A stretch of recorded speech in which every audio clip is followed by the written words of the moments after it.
Hey, everybody, welcome to another edition of Creators Outlet, brought to you by our friends over at the Inked Marketing Team.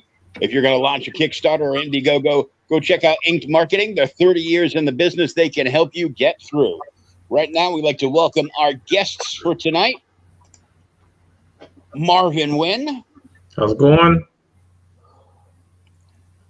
And Heroineburgh. Heroineburgh. Okay. I had no idea how to say that. Yep. So tell us how you guys got into comics and what drove you to want to create them. You go first, Marvin. All right, sounds good. So I'll say that I am a child of the 90s comic boom, and the creation of Image Comics is the reason why that I started doing comics.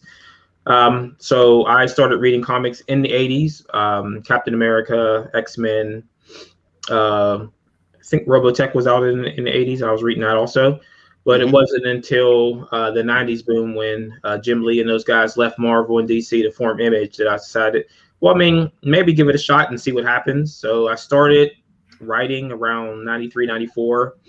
The stuff wasn't very good. So I took like a break and took some like marketing and creative writing classes and didn't really dive fully into the book into 2012 when I hooked up with our artist, Mark Louis. Oh, cool. And what about you, Heroineburgh? Cool. My saga is slightly older, but not by much. I am a Bronze Age kid, I guess. So one of the very first comics I bought was maybe Star Wars #1, right after the movie came out. Had some nice Carmine Infantino type art there. So, yeah, I bought comics for, through my teenage and early college years, through the 80s, mid to late 80s. Enjoyed following the indie boom that was there at the time, both the black and white stuff and the color stuff, like Kamiko, First, Eclipse, stuff like that. So not only was I reading George Perez's New Teen Titans, but I was also reading, for example, Bill Willingham's Elementals and books like that. So I left comics for quite a long time because I couldn't afford during college to buy records and comics at the same time, and I was very much into the independent music scene. So I just kind of, followed the comic scene from afar through the 90s and 2000s, but while, appraising myself of most of the major developments and the movies and all those things. And, I also had grown up on the superhero TV shows of the 70s and early 80s as well. So, I got back into comics pretty heavily about 2013. I guess we would call it the second Image explosion, and bought various Image books like that, Saga, Wicked and the Divine, Black Science, and I didn't really stick with that genre though per se for long, because after getting back into comics, I discovered everything that I'd missed, and there was a lot. I discovered Good Girl and Bad Girl. I discovered all the stuff from the 2000s, the New 52, and a whole new generation of indie companies and titles, and started reading books like Bomb Queen and Invincible and Empowered. So around 2016, I decided to produce a live action superhero show with some of the new influences I had, both from TV, movies, and comics.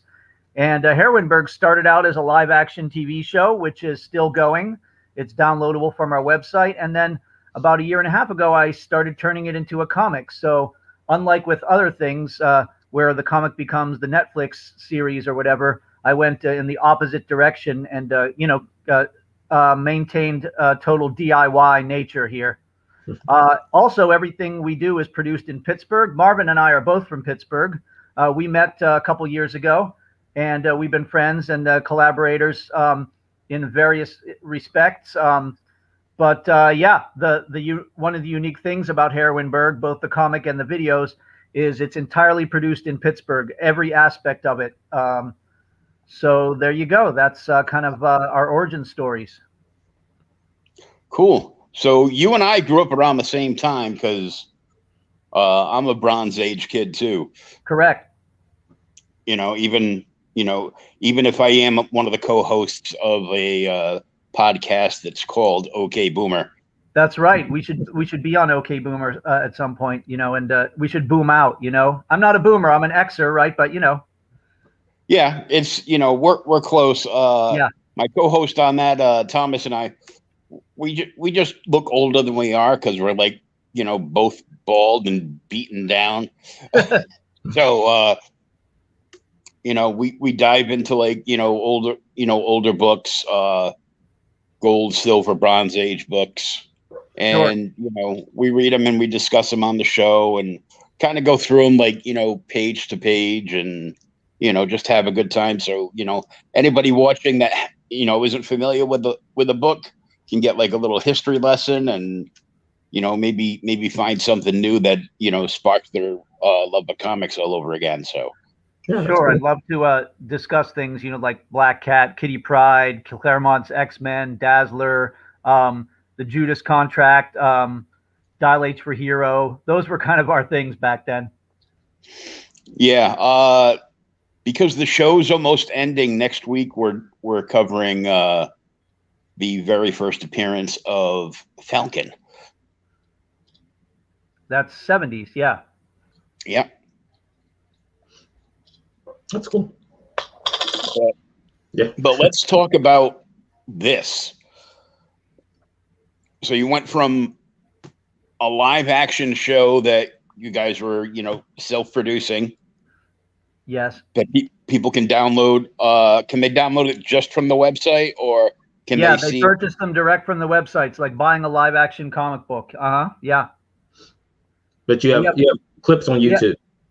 And yes, and we have a YouTube channel that has hundreds of clips, outtakes, trailers, character intros, and also a series called Comicsburg, which interviews people from the Pittsburgh comic scene, creators and shop owners. Cool. Marvin's is involved with Heroineburgh to the extent that he runs second camera for us. Sometimes he's also an actor. He plays a villain in the series, and we're going to be doing a crossover with characters between our book and his, The Edge, as well. So, and we share tables at conventions and plan things out a lot, like here, for example. Well, that it works out. You guys are both from Pittsburgh, and yep. I hate the Penguins. So that's right. I'm from Boston. Well, you gotta hate people who win, right? I wouldn't know. Oh, come on! Now. You got Tom Brady for all those years, right? Are you an Ivy League guy, or are you more of a Southie? Southie. Okay. Marvin can talk about The Edge. Yep. So let me. I'll share my screen.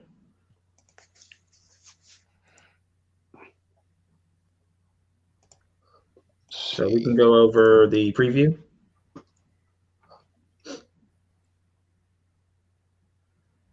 Looking to see where stuff is.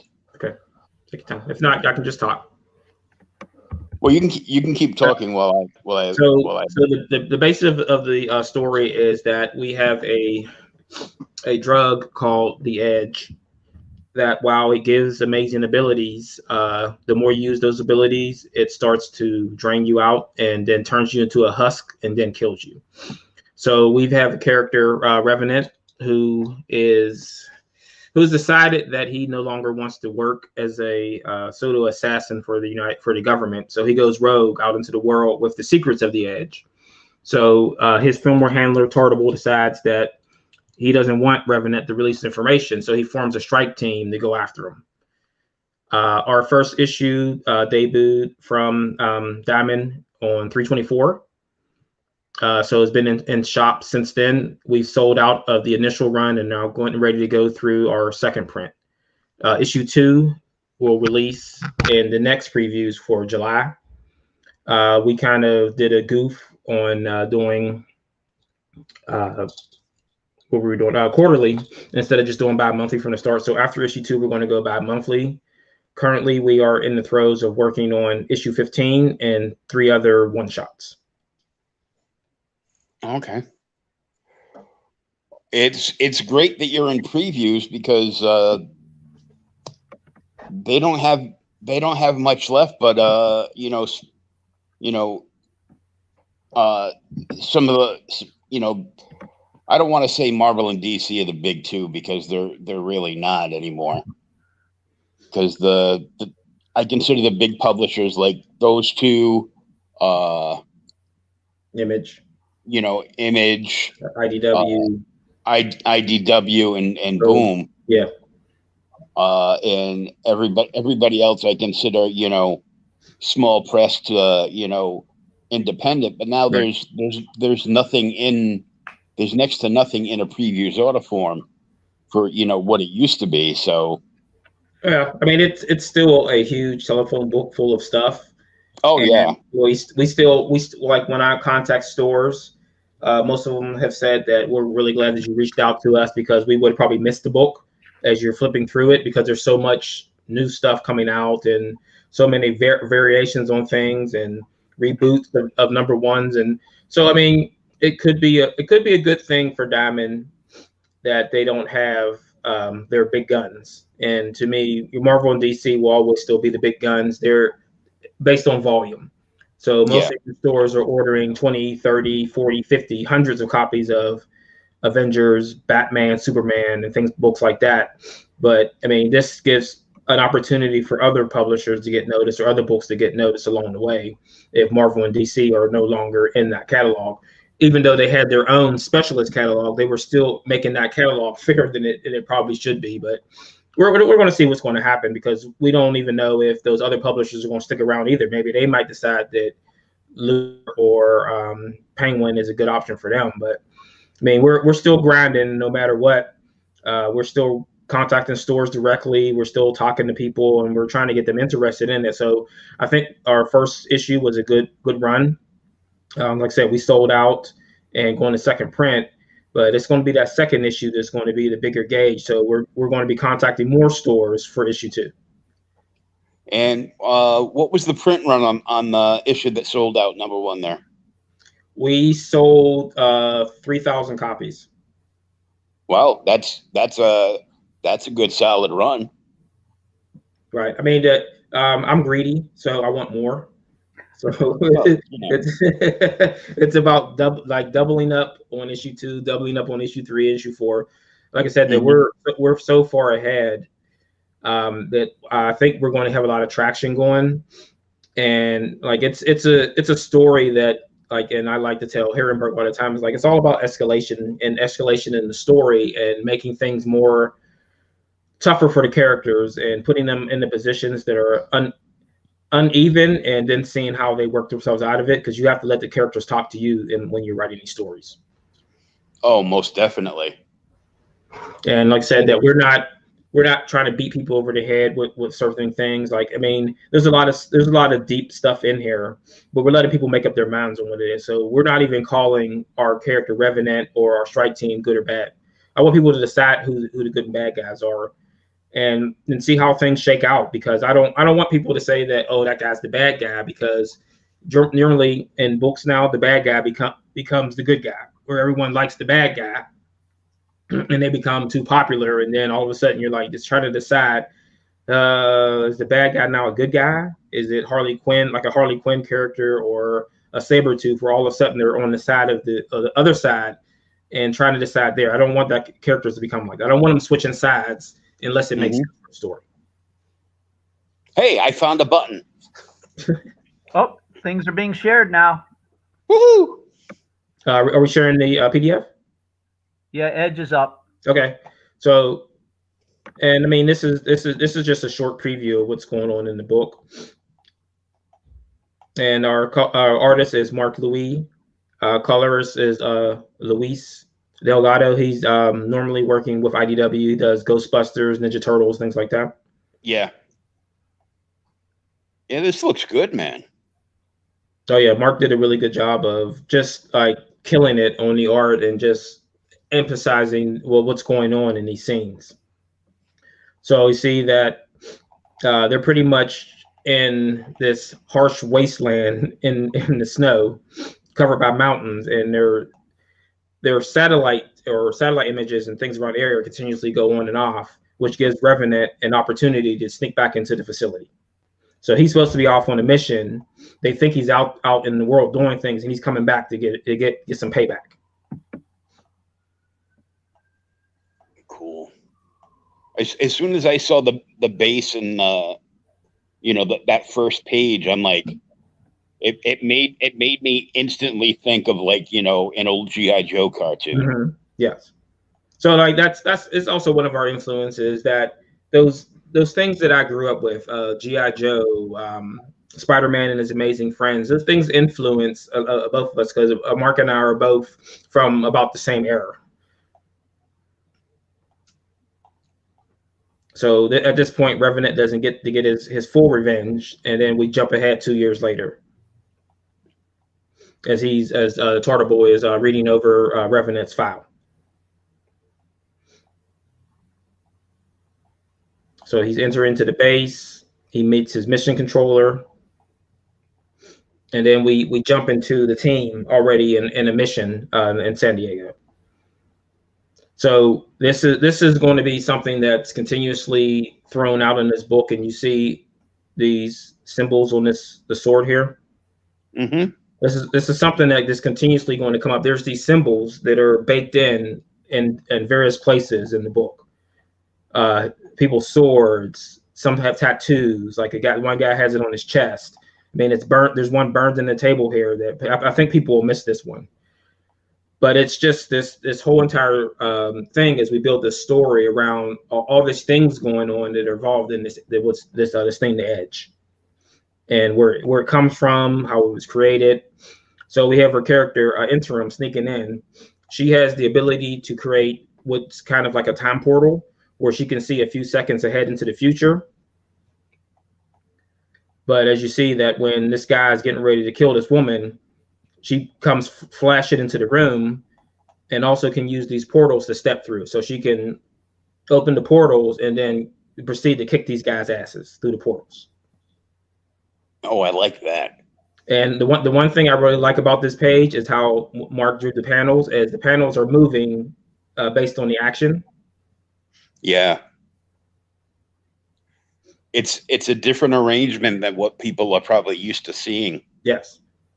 Like he tries to make everything look kinetic. Like you said, that it's like a G.I. Joe cartoon. You want to try to make it look like everything is moving, and it has that sense of what's going to happen next, or what's he going to do next. I mean, we don't follow a lot of rules with this book. We break a lot of rules just to see how much action we can bring to it. Yeah, I love the coloration on the portals too.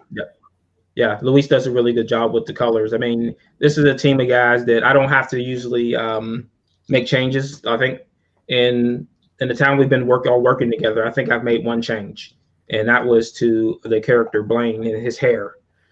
He starts off with long hair, and I didn't like it, so we went with the anime point hair. So I'll share this other folder.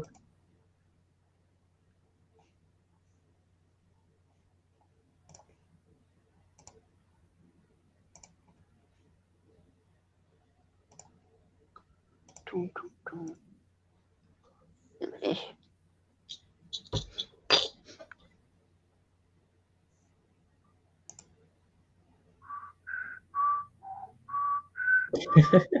There you go. I know, right? There you go. You got it.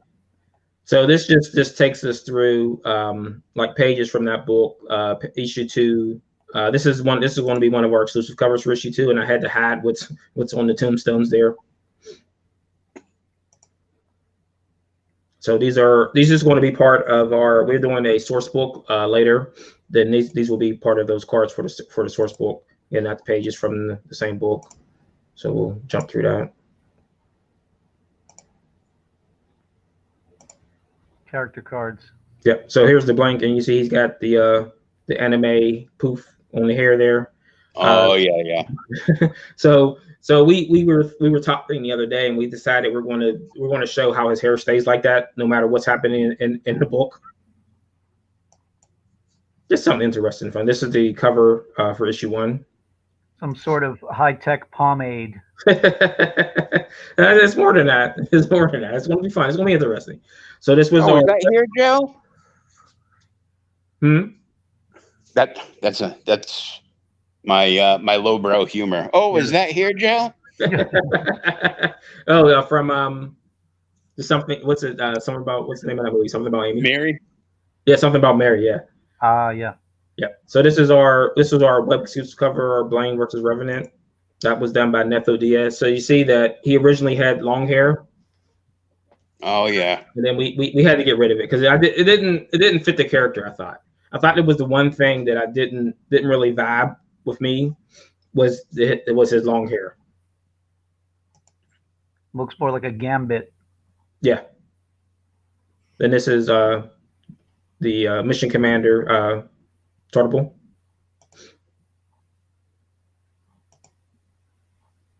So this was our Marvin Wynn exclusive cover. So this was a trifold cover, and it shows Revenant and the team in action. So Revenant is able to duplicate himself off of multiple or single drops of blood. So it'll be I know where that influence comes from. Yes. So there's going to be a lot of him duplicating himself just to get himself out of sticky situations.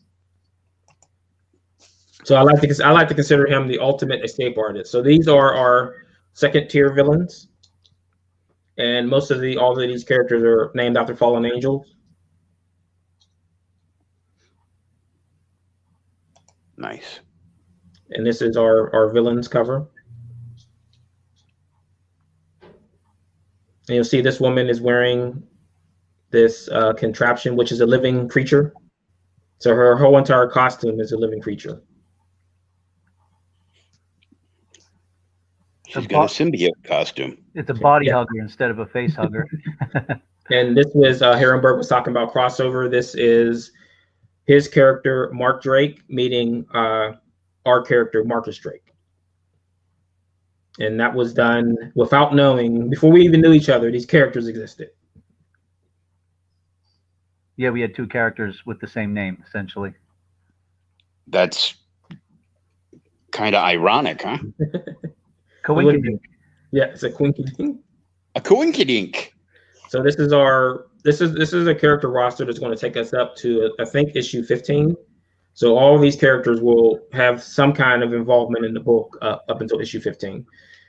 Since this has been drawn, we've added another 20 characters, I believe.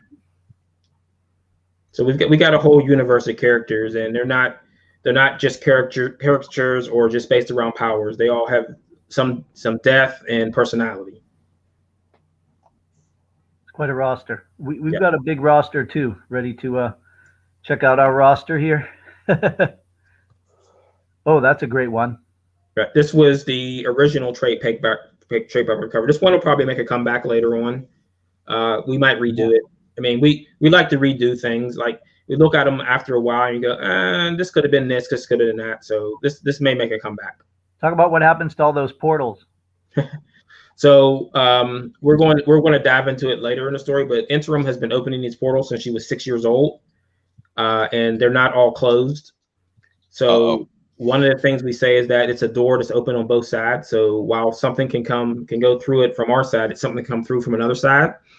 And what it's done is where she's from, it's upset the time balance there. So it's where she's from is 12 hours ahead of the rest of the world. So when they actually visit that area, they're walking, and all of a sudden it turns from daylight to night.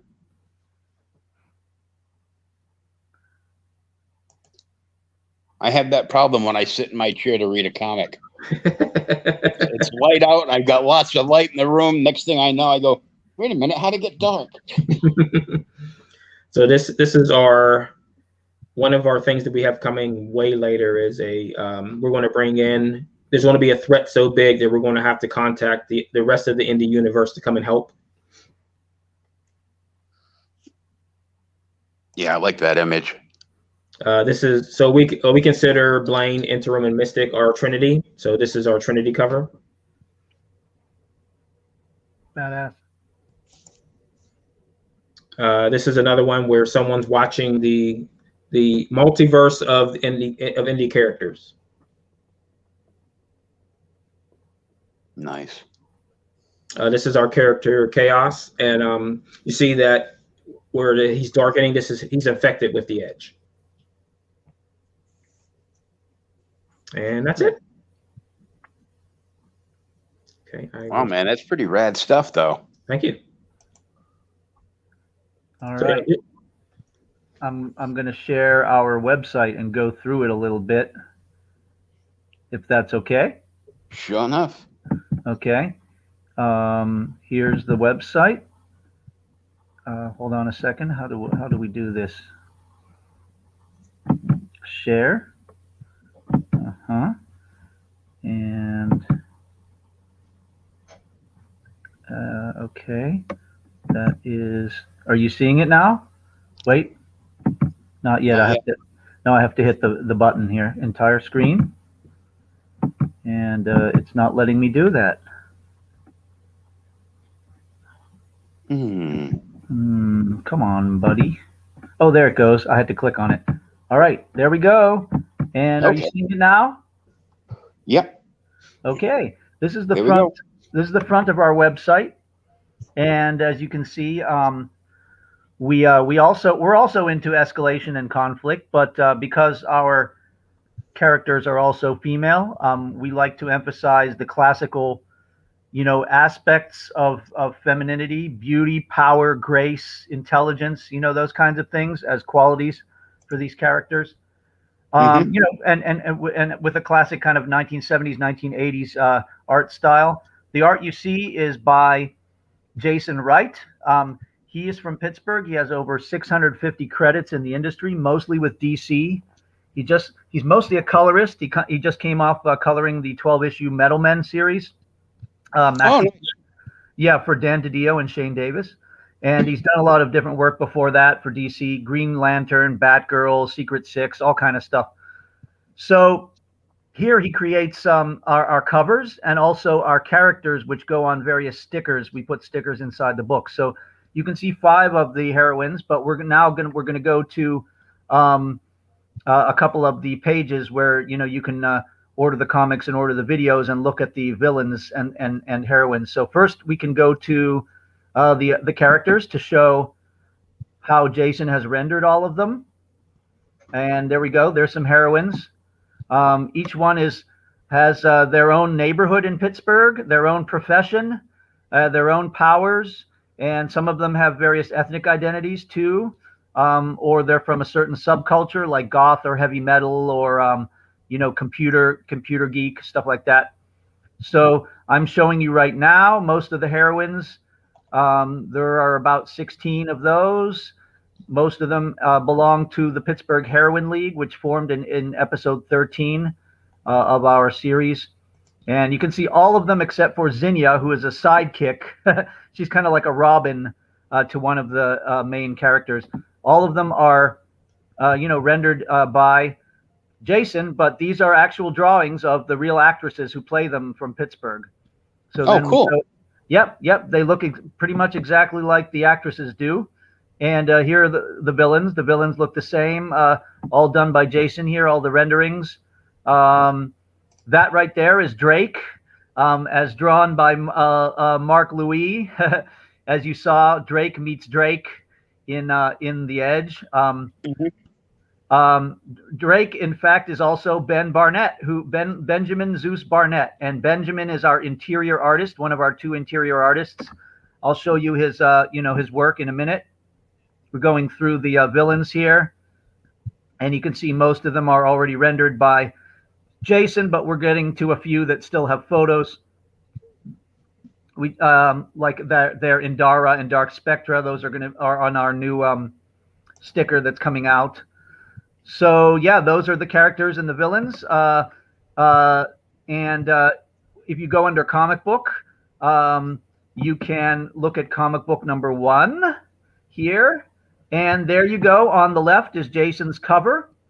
Jason Wright. You can see his little logo down there, Wright 2019. And on the right, you can see Benjamin Zeus Barnett's cover. His interior art right there. There's a page. And there's a back cover by local comic superstar Marcel Walker. That is Jania, the Arabic superwoman, and his girlfriend plays that in the series. So you can imagine he did a good job drawing her. And here's another page of a transformation that our character Lunessa undergoes. That's also Ben. So it's simple to order the book just by clicking where it says add to cart for $9.99. We'll go to comic book number 2, the second issue. And there you can see the cover by Jason Wright on the left there. And on the right, you can see a page by Benjamin Zeus Barnett. Back pinup of Poderosa. She is our Puerto Rican superheroine, like a cross between Lois Lane and Power Girl. She's a TV reporter for the local station. And, kind of superpowered, flies around. And she is the official superheroine of her TV station. They pay her to be its representative. So she's kind of a professional heroine. And down here is the interior art by Wayne Brown. He joined us in issue 2, and he'll be with us from now on doing half the interiors. Wayne is from Pittsburgh, and he does all the art for a great indie book called Like Father, Like Daughter, which was written by Kat Kalamia. It's now on its 7th issue, and Wayne is doing really well with that book too. So here you can see Jania and Poderosa getting their butts kicked by some flying robots, and then they kind of respond, and she spins around, smashes them. So that's Wayne's art. Again, you can order it directly from the website. And the third page under comic book is very informative because it shows you that we are now stocked at over 125 stores across North America and a couple overseas. So any of these stores you look at, you can walk in and buy our physical comics in these stores. We tend to add about 3 or 4 stores a week. So, for example, this week we added one in Texas, one in California, one in North Carolina, and one in Ohio. So we're adding them all over the place. And, that includes about a dozen in the Western Pennsylvania area where we're from. We have some very nice local comic shops, which we support. So that's the comic element of everything. Then you also have the video store. And I'll just show you briefly. We have season 1 and season 2. We now have a total of 19 episodes, with our 20th coming out at the end of the month, May 1st. We're going to have the 20th episode coming out. It's episode 19, actually, because 18 was a 2-parter. But you can see the photos that you can click on, and you can order all the episodes 3, 4, 5, 6. These are all live action, all created in Pittsburgh. And by episode 13, down there, the Heroine League formed. That's called Freya and the Heroine League. There, Freya is our Thor, our female Thor type character. She's kind of like a cross between Jane Foster and Arnold Schwarzenegger. She's our German character. And there you see Poderosa in real life. And Jania, and Savannah is our cat lady. She's kind of like Catwoman and Cheetah. You see those. So that's the first season. Right now we're in the middle of the second season. So we'll go to season 2. There we go. And show you that these episodes are more like the kind of things you would watch on the CW, right? Because we are making these live action shows. They're about 30 minutes a piece, and they have multiple story arcs, right? So now you're seeing multiple pictures of the various story arcs that are happening there. We use special effects. We got all kind of CGI, crackles and ice blasts and laser blasts. There's Poderosa getting blasted with the fear ray. There's Drake, Gardenia, Sabrina, Ex Machina, and we're all the way down to episode 18, which, as I said, is a 2-parter. That's Panthera. She's kind of like our, I don't know, I guess a female Black Panther in a way, but she's also a little bit like Tigra. And there's Dark Spectra shooting her lasers. And there's Vendetta and Chlorina battling it out. There's Marvin. You see him there? That's Marvin. Mm-hmm. He's being strangled by Savannah. He's one of the, there's Lunessa. and Industria, Indara. So various arcs, story arcs are happening right now. And the end of season 2 will be episode 21. So by early next year, we're going to have a total of 22, 23 episodes out, including the two-parters that people are downloading from all over the world. And if I switch to our YouTube, you can see right there all the clips we have. We have about 1,500 subscribers. We have how many views? 585,000 views. So that's doing pretty good there. Almost 600,000 views. And if you go down the YouTube, you can see all the clips. You can see the magnets that Dr. Pixel created for us right there. Do you see all the thumbnails? Mm-hmm.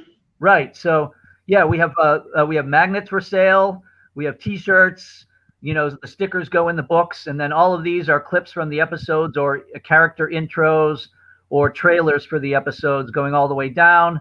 You know, if you want to sample and watch a lot of these characters, you can pick which episodes are your favorites and follow that. Right there, we have where it says where to buy Heroineburgh Comics #1. We have Ben, who draws the comic, also Detective Drake, talking about the comic. Up here, we have, where is number 2? Oh, yeah, there on the right, you can see where to buy Heroineburgh Comics #2. Our actress, Mauricia, who plays Vendetta, she's advertising both comics there. And Mauricia herself is actually a comic book creator as well. She has a really good comic called Music Maker that she is selling with us at various conventions. So there, you can see all of that stuff. And yeah, that's our website. That's our YouTube channel. And yeah, thanks for letting us show that. We appreciate it. Well, cool. Thanks for sharing it, because that's pretty cool. So how many pages are each of the books? Marvin, you want to go ahead first? Yeah. So the pages, they come in at 24 to 32. Okay, cool. So our book is 20 for the first one, and then 24 for the second one. Each of them has 2 complete 8-page stories, but the 24-page book, the #2 issue, also reprints. Here's something interesting. Before the COVID, we were running a Heroineburgh comic strip in the local alternative news weekly, right? Kind of like Boston Phoenix, right? Yeah.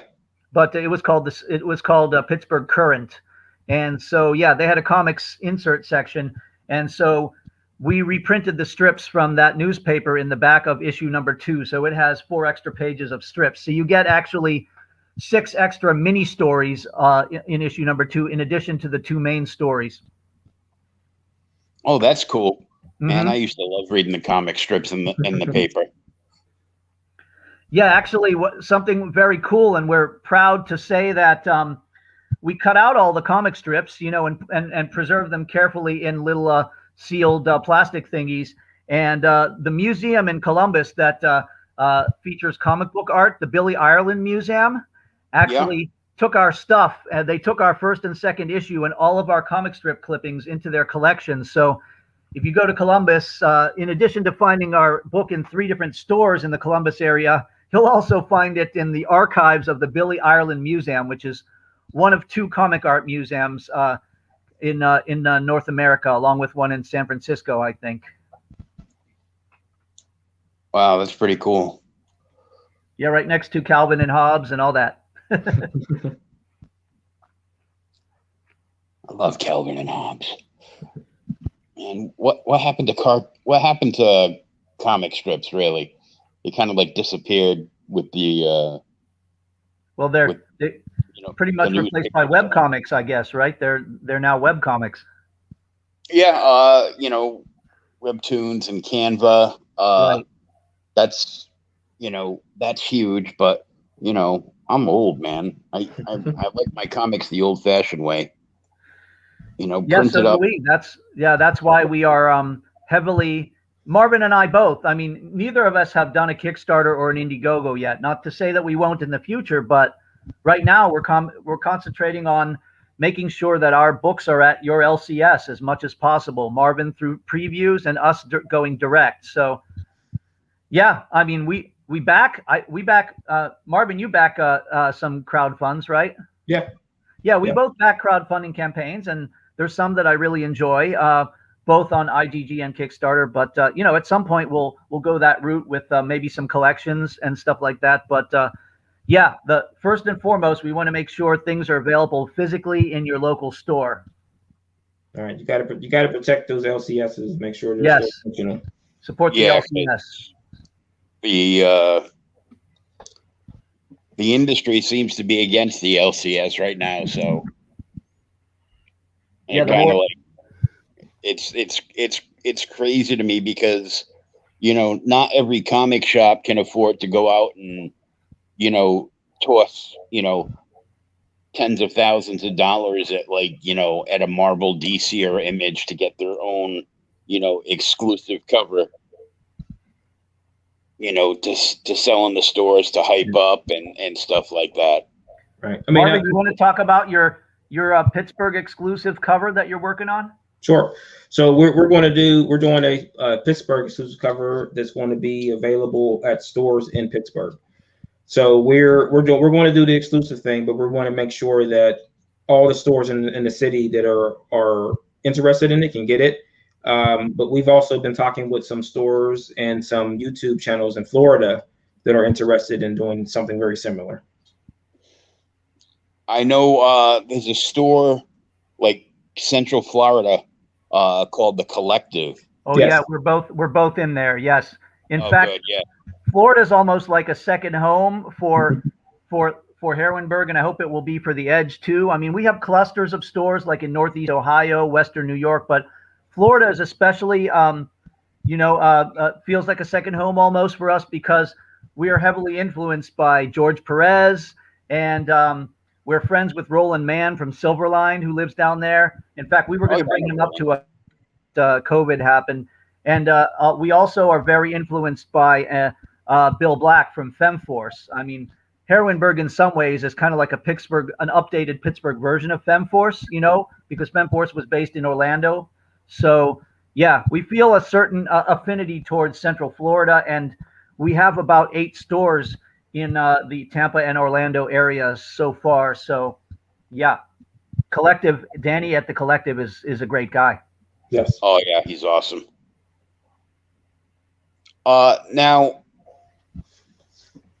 here's a big question. As independent publishers, how are you going about funding the books and paying your artist and everybody? Marvin, go first. That would be me maintaining a full-time job to make sure that these guys are getting what they paid. But I'm with a publisher, Second Sight, so distribution and all that stuff is handled by them. But yeah, you got to pay your art team and make sure that those guys are happy and taken care of, so that they keep churning out good stuff for you. Yeah, it's always been a thing. You always want to make sure you're paying your artist good, because you want them to keep coming back.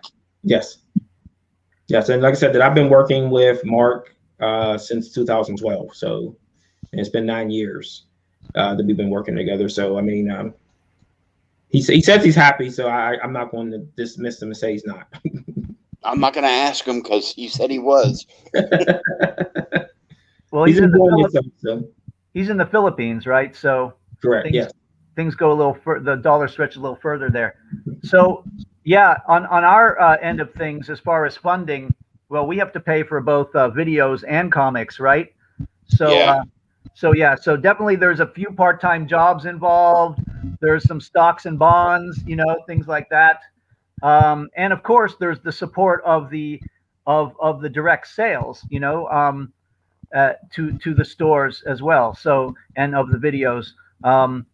So there's all those things. But yeah, no, neither of us are making a living off of this, and we're both doing it because we enjoy it immensely, I think, unless I'm wrong. Right, Marvin? Oh yeah. I mean, if it wasn't fun, I mean, there's no reason to do it. I mean, we're not working for a corporation, so I mean, it has to be some love in it. Completely independent, DIY. Oh yeah, it's definitely got to be a labor of love to get into indie comics, because it's like, well, how much am I gonna make? Make nothing. But you're gonna make comic books and make people happy. Yeah, and that's all. That's what it should be about. Is that it's enjoying the craft and producing something that can bring joy to someone's life, even if it's for like 20 or 30 minutes. So being able to just dive into a world and enjoy what's happening. Yeah, it's been my favorite form of escapism since 1974. So escaping the real world since 1974. That's a good motto. yeah, So yeah, I mean, I've been trying. I could use some of those portals, though. I'll tell you. I mean, you might not want to step through it because you don't know where you're going to land at, because she doesn't have a lot of control over it, and you're gonna find that people might be a little bit skittish about stepping in there if they don't. I mean, you could consider it like the transporter on Star Trek, and some of the characters didn't really. No, don't transport me. Don't break my molecules down. Mm-hmm. I'll take that shuttle. Well, maybe after a bottle of Patron, I wouldn't care. I just drive through my wheelchair. So you're just going to just walk in there with the bottle and like. Yeah. What's the worst thing that could happen? You have to share it. What's that, Patron? Make sure you bring it up to everybody. Let me show you. So yeah, I mean that escapism is what we're about here, and trying to tell stories where someone can turn off their brain and just enjoy their time in that world, and not have to worry about what's happening outside their window or what's happening on the news at this current time. Just something to enjoy. Oh, most definitely. It's fun until they take the T-bird away, right? Yeah. They took mine away already, so. And who do you guys look up to in the industry? I know you mentioned like George Perez and a few other people, and I mean, I love George. I definitely do, because I paid to get his autograph, so I must. Little known fact about George. One of our other influences, I mentioned Bill Black, right, and George. So besides the comics they do, both Bill Black and George Perez have done a long-running series of live-action superheroine videos.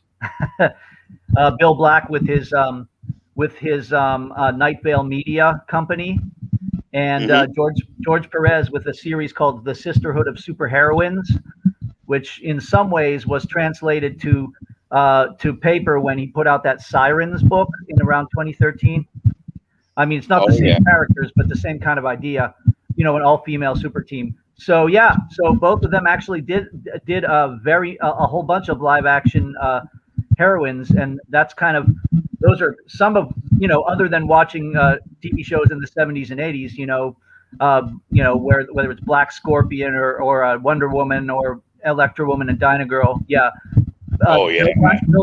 Black and George Perez are where we got some of our ideas for what we're doing today. So gotta give big ups to both of them. I can talk about a couple more, then Marvin can go. What probably one of a couple of my favorite books today, which I mentioned earlier, are Invincible by Robert Kirkman, which recently became a cartoon.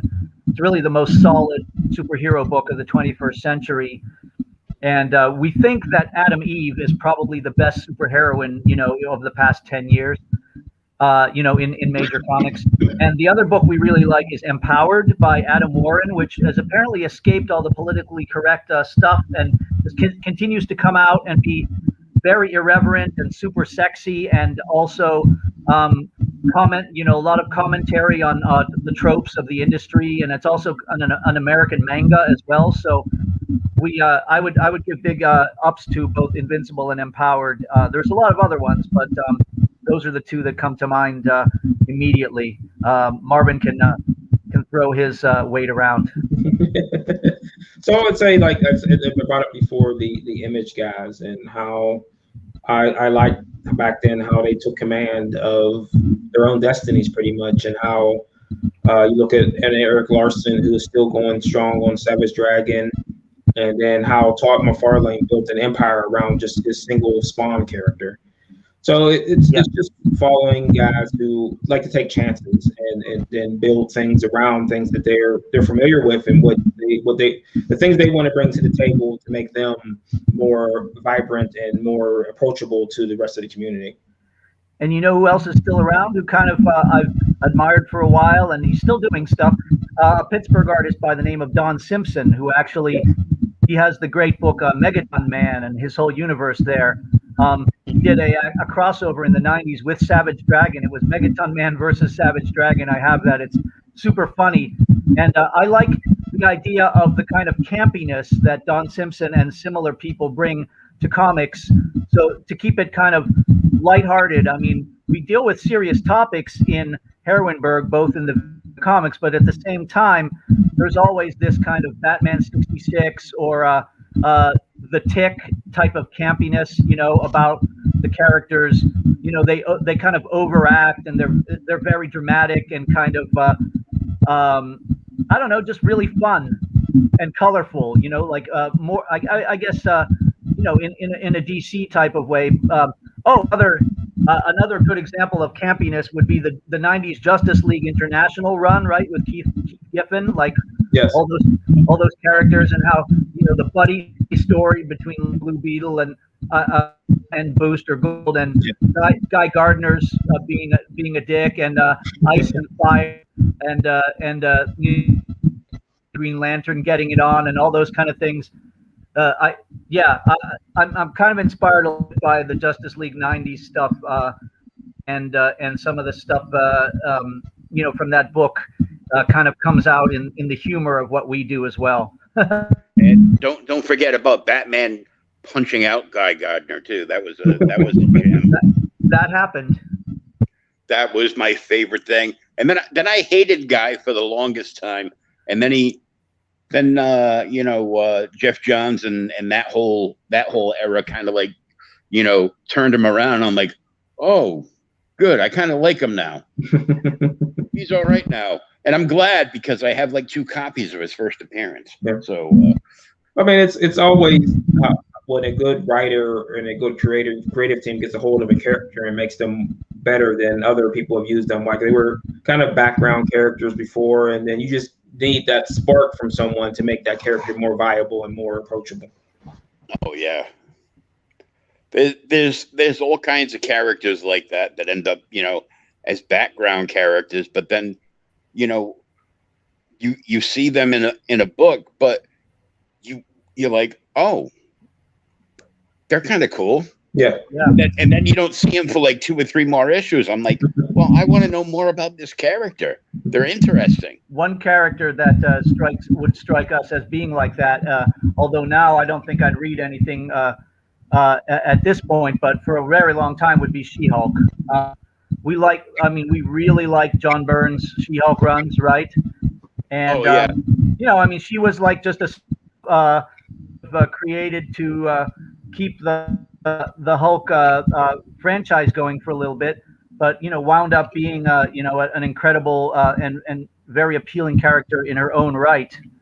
Mm-hmm. And now she's a, you know, TV coming out, everything. So yeah, that's a good example, I think. I loved when Byrne launched that series, and she was just basically having conversations with John Byrne as the issue progressed. Yeah. And I'm like, okay, this is hilarious. I love this book. Self-referential, fourth wall breaking. Yeah, breaking the fourth wall before old Deadpool did it. Very meta. Yeah. She-Hulk was Deadpool before. Yeah. Yeah, most definitely. It's, you know, and with Hulk, because I've been collecting Hulk since I was a kid, but I think the best thing that's come out of Marvel in years has been Ewing's Immortal Hulk. Oh yeah. And there was talk that once he wraps up that series at issue 50, that he wanted to do an Immortal She-Hulk series. Well, I would have no problem with that, except they really haven't depicted her with, let's say, beauty, grace, and power the way I would like it. That's just my personal opinion, though. Yeah, they handled her pretty good for a while, and then there was, of course, there was that run where she joined the Fantastic Four for a while. Oh, that was great, actually. I have most of those. That was good stuff. More recent Avengers books is where things got a little weird for old She-Hulk. Yeah. Byrne's FF run is like my favorite, part of, that book series, minus of course the early Kirby stuff, because, hello. But there's things I like to see that, used to be done in comics that, isn't done anymore. That they kind of like, they seem to push a lot of stuff to the side, and, everything's either going to be, bloody or violent. There doesn't seem to be a lot of character development and, in the modern comic. So, but I think that's where the indie books come into play, because it's someone's passion. It's more passion in it than you would find in your typical Marvel, DC, or other book. So, balance is okay as long as there's a reason for it. Like, I just don't want to see somebody show up on page 1 and get the holy hell beat out of them, and then you don't even know who they are. So it's like what we're doing with our books. We're building something and just taking the audience for a ride.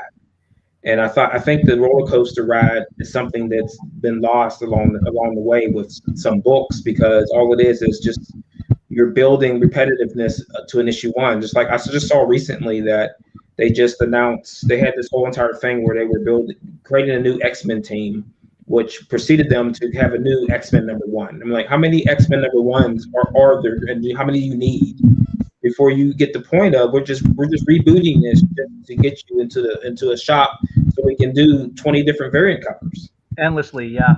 Yep.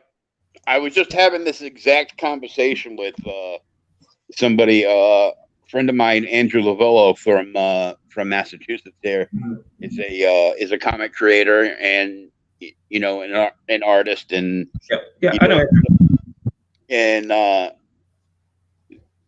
he had said something about this, and I chimed in with, well, welcome to the world of miniseries after miniseries.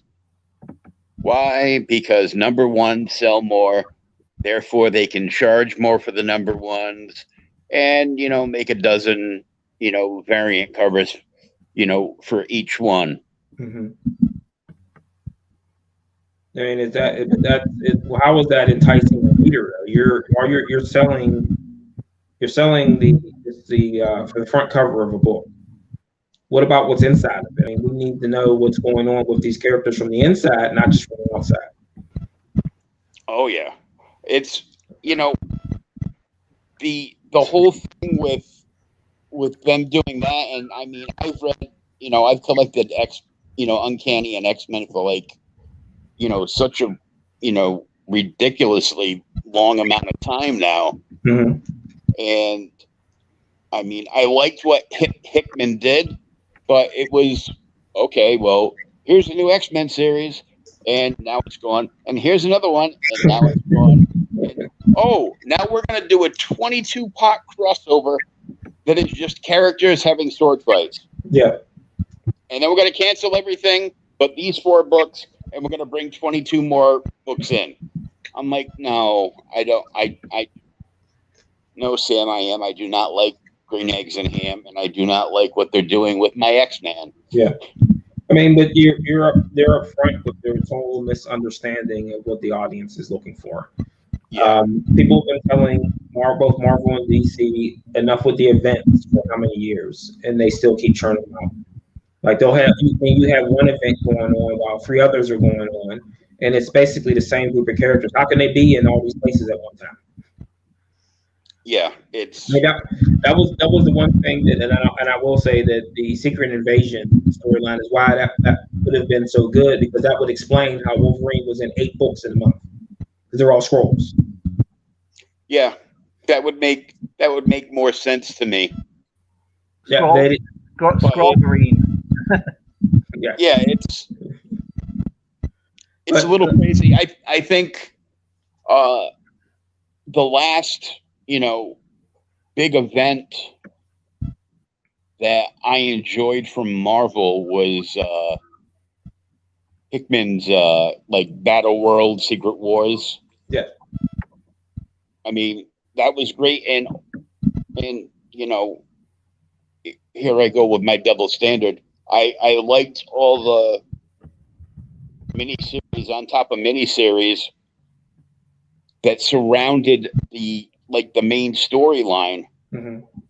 Were awesome. And yes, the sucker that I am, I bought every bloody book. Pops was in here for a minute. Yeah, I think he's still watching. So back to the violence aspect that you were mentioning a little bit. We don't mind, violent books like or TV shows like The Boys. There's lots of escalation and blood, but our comic itself and our series, I would call it PG-13. In other words, maybe someone under 8, but a mature tweener can watch it, and we have this kind of the same level of violence as, say, an Avengers movie, or even maybe a little less. And I would keep it kind of in the middle of the road, mainstream levels, so that the most people can enjoy it and watch it, from lower to upward. But I mean, personally, I have no problem watching more violent stuff. I mean, The Boys, besides The Boys, the Invincible cartoon itself has spurts, big spurts of violence as well. It's just I've watched that. It's pretty good. Yeah, it's more realistic in some ways to see villains and heroes actually beaten to a pulp rather than not. Yeah. But it really depends on the universe. So. Right. Well, I always thought that the Invincible one was a good showing of what would really happen if Batman decided he wanted to fight Superman. It would last 2 seconds. Yeah, that would work out too well. And it's just funny how in these movies and in these books, it's always that Batman has 24 hours to plan. Like, who's going to wait 24 hours to come kick Batman's ass? You just go up in this house and kick his ass. Like, in a way, it's like, other superheroes in the DC universe faced off with Superman. Not just Batman. Yeah. So that's what it's saying. It's like remember how Bane, he just showed up at Wayne Manor and kicked Batman's ass. Yeah. And I mean, I'm not opposed to the violence. I kind of enjoy it. But just as long as, like any particular issue isn't, all about the violence. Mm-hmm. Well, I mean, the violence has to have a meaning and has to have consequences. Yeah, just not like violence for violence sake. Right. Yeah, that's context. Yes. Well, I mean, if you point to the Falcon and Winter Soldier, the last episode, not the one from last week, when you had consequences for someone doing what they did. So there has to be consequences to that violence. You can't just nobody is mentally that stable that they're just going to blow through all these people and not feel bad later that they did these things. Unless they're completely psychopathic. Right. There's a complete psychopath like Revenant. So he's that guy that will plow through a bunch of people, won't feel anything about it, and then he'll blame others because he had to do it. I mean, that's kind of like in The Boys, Homelander is almost at that level. Right. Look what you made me do. Why did you make me do this? Yeah, he's got the Homelander at times kind of like has the appearance that outside of being mentally unstable, that he's like an 8-year-old little kid. Yes. Well, he's definitely got mommy issues. Yeah. You think? So I mean, but then again, that's again is build up consequences and having the feeling that that all this violence is leading and it means something, and it's going to have a payoff at some point. It's not just there just to be there. Yeah, I context is everything, and you want that, and you basically want everything throughout the book to mean something. Yes. And you want the characters to feel that and to understand that their world could be folding in on them, and you want that emotional reaction from the characters also when you're writing this stuff. And just like in the beginning of issue 2, we go and we do something that was one of the hardest things that I have to write for a character, and I'm hoping that it pays off the way that I'm hoping that it pays off right at the beginning of issue 2. And when is issue 2 going to be available? That will be in the next previews for release in July. Okay, cool. So issue one is on the stands right now. It's, as I said, it is sold out. So if the stores don't have it, we will be doing a second print for reorders right around the release of issue 2. And we have issues 1 and 2 out on this. And number 3 will come out probably in the late winter, right at the end of the year. So we go backwards. Not backwards. We go back and forth between producing the videos and the comics.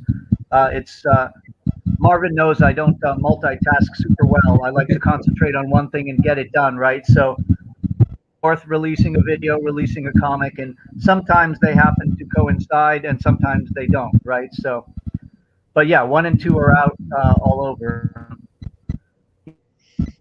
And how often do the books come out for you? For us, I would say 8, 9. And the videos come out about every 4 to 5 months. They sometimes alternate, right? It takes longer to make the comic than it does to make the video. Yeah, because art is hard. Art is hard. Filming ladies is easier than drawing them. Yes. Well, and it's also the process behind it, because you've got to write a script and you've got to approve the art. And you have to color the art. It has to be lettered. Oh, yeah. So it's a whole entire thing of jumping on one foot and the other. Well, there's several steps obviously to making a video too. Yes. We have to add Foley, soundtrack, special effects, those kinds of things. But those are more kind of a linear process that can be done by like 1 or 2 people. Mm-hmm. Whereas the art, usually winds up being maybe 4, yeah. Right. But it's all rewarding. Yes, and that's where the passion comes into it, where if you didn't have a passion for it, there's no way you can get through issue 1, let alone 2, 3, 4, and more. Mm-hmm. Yeah, after the first, couple, you'd be like, wow, man, this is just too much work. Yeah. And I think that like people fall into that trap where don't give up. It becomes so much work for them that they never get past issue 1, because issue 1 was so draining for them that another issue would just be detrimental to their health. Yeah, I know. Talking to some people, like, at conventions. You remember conventions, right? Oh yeah, we got one coming up next month. What's that? Convention? What's that? No. We have one. Yeah, we do. We have one coming up next month in Pittsburgh called Free River Light, because it's light instead of inside. Marvin and I are both going to be there, along with probably Ben Barnett, Wayne Brown, Marisha Malveaux, probably Marcel. Some of our heroines are going to be out there, and it's different for us than for maybe other cosplayers, because we don't. Our heroines aren't cosplayers, actual actresses in the actual costumes. So meeting them is like meeting Chris Evans, and just we're only Pittsburgh famous, and We're Penguin famous. What do you got? We're what? We're Penguin famous. What do you got? Penguin and Steeler famous. Yeah, exactly. Steel City famous is what it is. Steel City famous. That's right. Steel City, yeah. Now, what's that? May 22nd and 20th. The Three Rivers in Pittsburgh. Oh, cool. I know this weekend ICCC is going on down in Nashville, and I know some cons are mega cons going to be going on in Florida. In Florida, and a few others. So Brick City is tomorrow, also in Florida, and Second Sight will have a presence there. Well, Florida's all open, so that's good. Yes. Where's Brick City? Let me look. Oh, sorry. I didn't mean to ask a question you didn't immediately know. Yeah.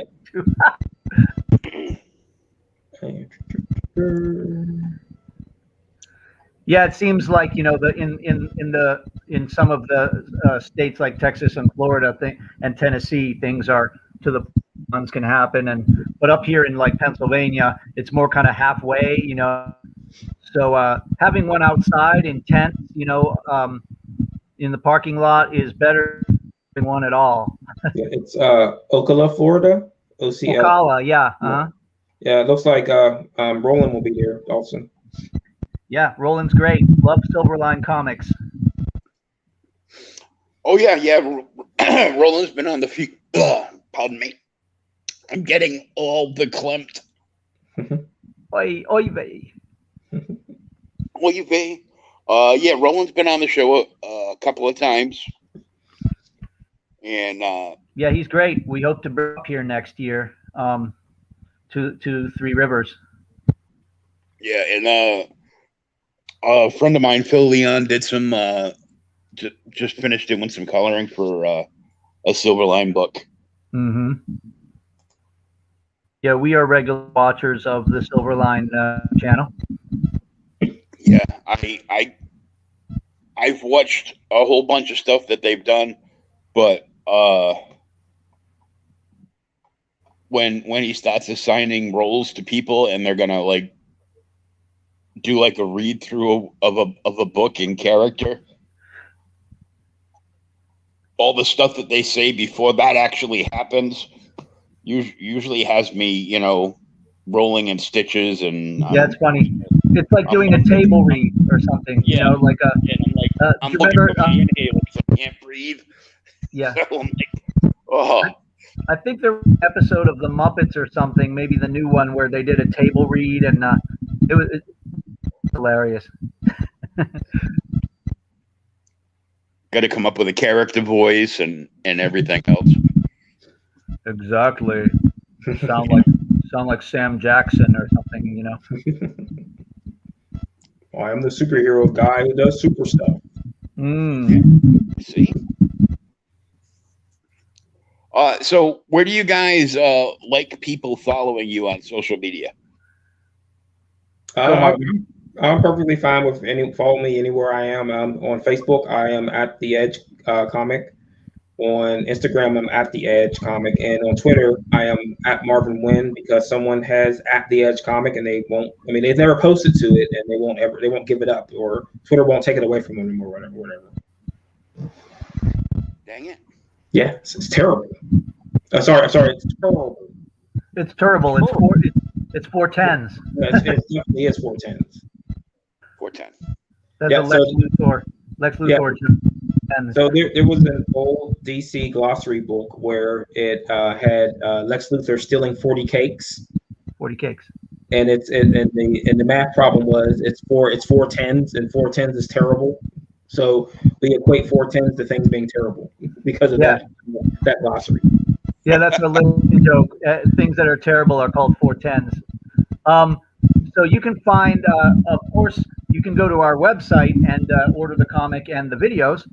But as far as our socials, we are on Facebook, YouTube, and DeviantArt as Heroineburgh. That's HEROINEBURGH. In other words, female superheroes in Pittsburgh with the H. And on Twitter, we are at Heroineburgh1. But, you know, you can find it easily. I'm sure if you type in Heroineburgh, you can forego the one. I don't think anybody else is Heroineburgh. Sure. What's interesting is that Heroineburgh is a unique term. Else exists like that in the world. So you type us into Google or Bing, and every single thing that comes up is directly related to what we're doing. You know, whether it's our socials or our website or articles written about us. So, or you know, like this one. So yeah, we don't have any competitors for the name. That's for sure. It is unique. Yes. Which is hard to do in this world, to have a unique name for something. Especially in the comic book field. Yeah. Mm-hmm. Well, guys, I want to thank you for coming out and hanging out with us for a while, and letting us know what you got going on with the the videos and the comics, and Marvin over there, all hooked up in the previews catalog and selling out of books, and congratulations on that, because that's pretty awesome. Thank you. And congratulations. That's huge. We do what we can, and like I said, that we're just trying to bring some entertainment, some fun into people's lives, and let them shut down their brain and just enjoy something for a little while. Oh, for sure. I like to call it action, adventure, comedy, romance, and drama, all in the finest spandex and capes. Awesome. As long as you don't make me wear spandex, just No, you are exempt. I give you I signed your waiver. Right. Yeah. That's what I said all through the 80s. Middle of high school, you see certain people wearing spandex, and you're like, ooh, and then you see other people like, ooh. Now it's yoga pants though, so. Yeah, it's like, man, that's a privilege, not a right. It's like, I don't know the difference between leggings and yoga pants, and frankly, I don't care. Well, guys, thank you so much, and good luck with all your endeavors. Videos, comics, and selling out issues. Okay. Thank you very much for having us on. Yes. And it's been a pleasure. The books look cool. The videos look cool and campy, and it just looks like a good old time to just relax and enjoy some comics. Yes. That's right. That's what we're trying to do. All right. Well, peace, love, and read some comics, everybody. Until next time, right here on Creators Outlet. Have a good night.